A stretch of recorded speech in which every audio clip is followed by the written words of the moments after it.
여러분 안녕하십니까? CJB 아침 뉴스입니다. 청주 상당의 정정순 의원이 구속된 지 하루 만에 총선 맞수였던 윤갑금 전 고검장이 라임 사태와 관련해 압수수색을 당했습니다.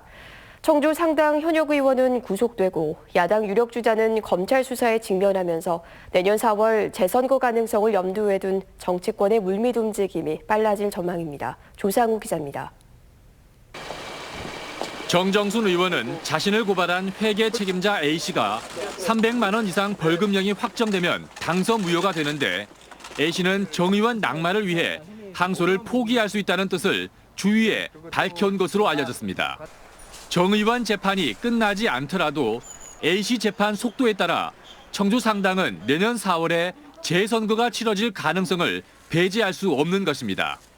이와 맞물려 가장 주목을 받는 예비 주자는 고검장 출신으로 4.15 총선 당시 3.1%포인트 간발의 차로 정 의원에게 밀린 윤갑근 국민의힘 충북도당 위원장입니다.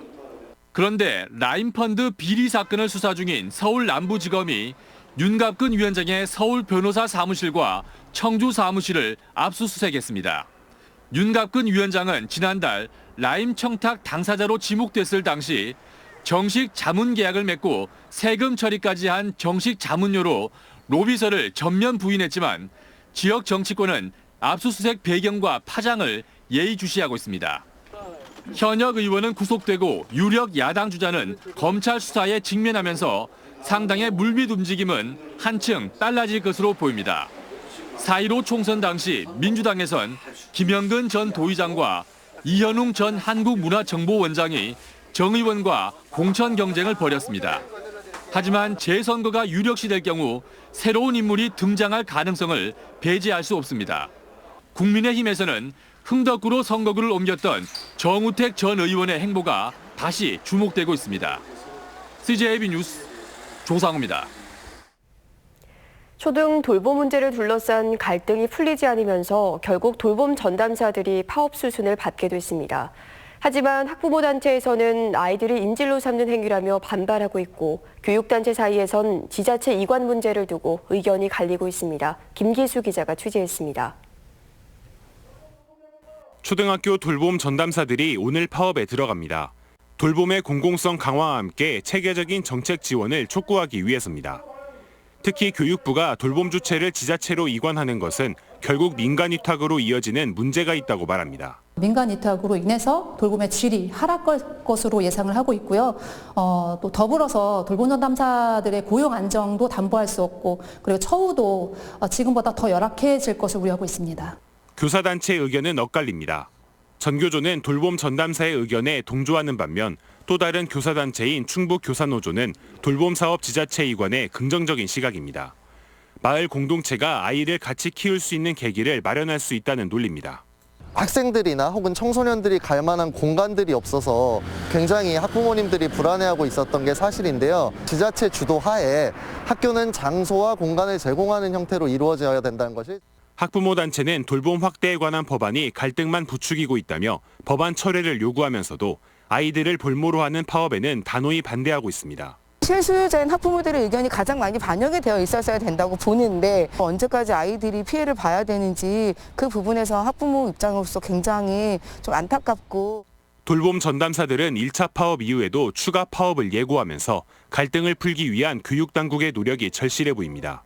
CJB 뉴스 김기수입니다. 국내 최대의 전자상거래 기업 쿠팡이 음성에 이어 제천에 1,000억 원 규모의 최첨단 물류센터 건립에 나섰습니다. 코로나19로 언택트 소비가 날로 증가하고 있는 가운데 대기업들의 진출이 잇따르면서 국도 중심의 충북이 물류 거점 지역으로 급부상하고 있습니다. 이윤영 기자의 보도입니다. 1분에 1,200개의 상품을 전달한다는 국내 최대의 전자상거래 쇼핑몰 쿠팡. 충청북도 제천시와 1,000억 원의 투자 협약을 체결했습니다. 제천 3산업단지 10,000제곱미터 부지에 최첨단 물류센터를 건립하고 500명의 신규 인력을 채용한다는 계획입니다. 제천에 전국 단위 본사지경 첨단 물류센터를 건립해 국내 최초의 복합형 전자상거래 플랫폼을 구축하겠다는 구상입니다. 더 많은 투자와 인력 채용과 그리고 제천시 내에 있는 중소기업들 더 많은 판로 개척에 많은 도움을 더 쏠 수 있도록 하겠습니다.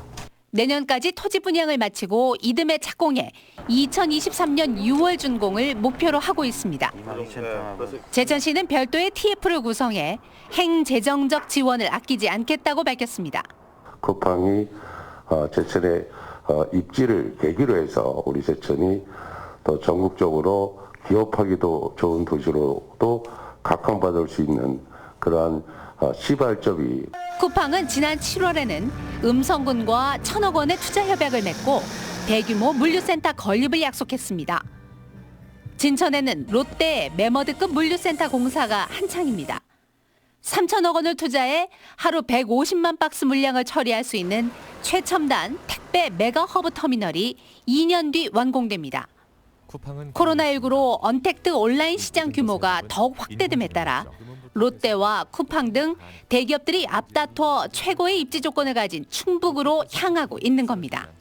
국내 정중앙에 위치한 충북에 대기업들의 진출이 잇따르면서 충북이 국내 물류의 거점 지역으로 떠오르고 있습니다. CJB 뉴스 이윤영입니다. 괴산군이 일과 생활의 균형을 맞추는 워라밸을 실천하는 데 앞장서고 있습니다. 지자체의 노력이 곧 지역 내 기업과 근로자에게 긍정적인 영향을 미치고 또 일자리 만족도를 높여 지역 발전에 도움이 될 수 있다는 믿음에 섭니다. 안정은 기자입니다.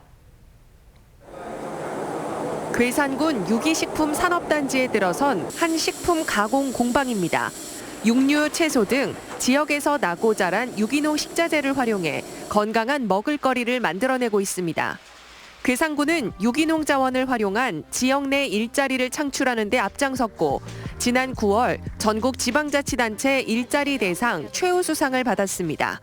기초지자체 군 단위에서는 대상이라고 봅니다. 고용도 한 2,700명 창출했고 앞으로도 더 계속 창출할 계획으로 있습니다. 괴산군의 일자리 정책 효과는 지표로도 나타납니다. 지난해 괴산군의 고용률은 73.3%를 기록하는 등 고용지표 6개 부문이 모두 상승했고 도내 고용지표 증가율 1위를 달성했습니다. 투자유치, 취업연계 등 일자리 창출을 위한 정책이 결실을 맺자 괴산군은 한 발 더 나아가 지역 내 워라밸 수준을 높이기 위한 일생활균형 실천 협약을 체결했습니다.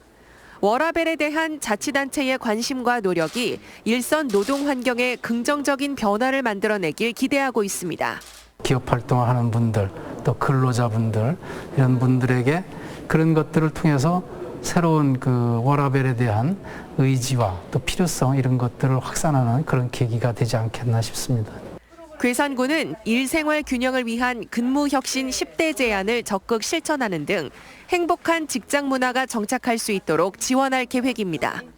노동 환경 개선으로 지역사회를 발전시키기 위해 지자체에서도 워라밸 문화 조성에 앞장서고 있습니다.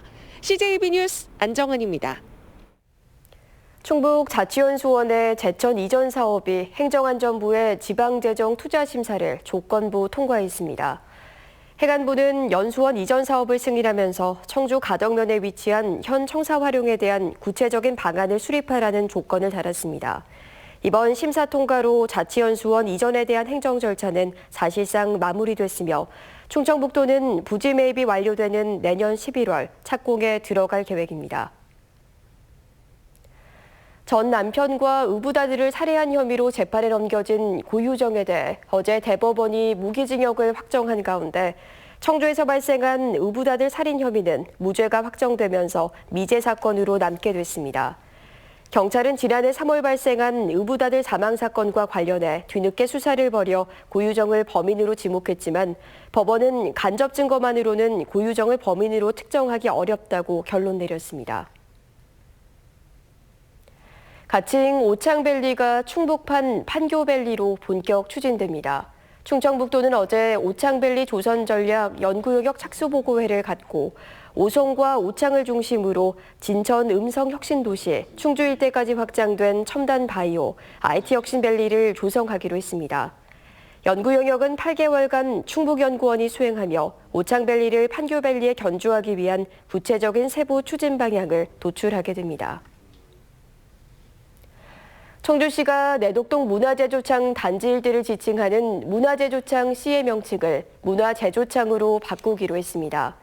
또 문화제조창으로 불리던 옛 연초제조창 본관동의 이름은 시민 공모를 거쳐 새로 정할 예정입니다. 충주시가 코로나19로 경영난을 겪고 있는 소상공인을 위해 연간 40만 원까지 택배비를 지원합니다. 지원 대상은 대규모 매장에 입점한 점포와 도매상 그리고 장목반 등이 아닌 사업자 등록을 한 소상공인으로 올 들어 사용한 택배비 영수증을 오는 13일까지 지역행정복지센터에 제출하면 됩니다. 코로나19로 인한 등교 차질로 실시한 비대면 수업 가운데 상당수 수업 방식이 쌍방향으로 이루어지지 않고 있는 것으로 조사됐습니다. 충청북도 교육청 조사 결과 도내 260개 초등학교가 진행한 비대면 수업 가운데 쌍방향 수업은 36%에 그쳤습니다. 나머지 65%는 녹화 수업과 자료 시청 등으로 이루어졌고 고등학교 역시 쌍방향 비대면 수업은 41%에 불과해 학력 저하를 우려하는 목소리가 나오고 있습니다. 속리산 국립공원 사무소는 가을철 산불 방지를 위해 오는 16일부터 다음 달 15일까지 속리산 탐방로 노선 8곳의 출입을 통제합니다. 통제 노선은 문장대에서 물봉까지 4.2km 노선과 용화지구에서 민판동 구간 7km 등이며 일화물질 소지와 통제구역 무단 침입 등을 집중 단속합니다. 끝으로 날씨입니다. 충북지방 오늘 흐린 가운데 오후부터 밤사이 빗방울이 내리는 곳이 있겠습니다. 현재 청주 10도, 충주 옥천 8도의 분포를 보이고 있습니다. 오늘 낮 최고 기온은 청주가 15도, 제천 14도 등 14도에서 17도의 기온을 보이고 있습니다. 내일 흐린 후 오후부터 맑아지겠으며 중북부 지역에는 새벽부터 오전 사이에 비 소식이 있겠고 내일 밤부터 다시 추워지겠습니다. 건강관리에 유의하시기 바랍니다. 뉴스를 마칩니다. 시청해주신 여러분 고맙습니다.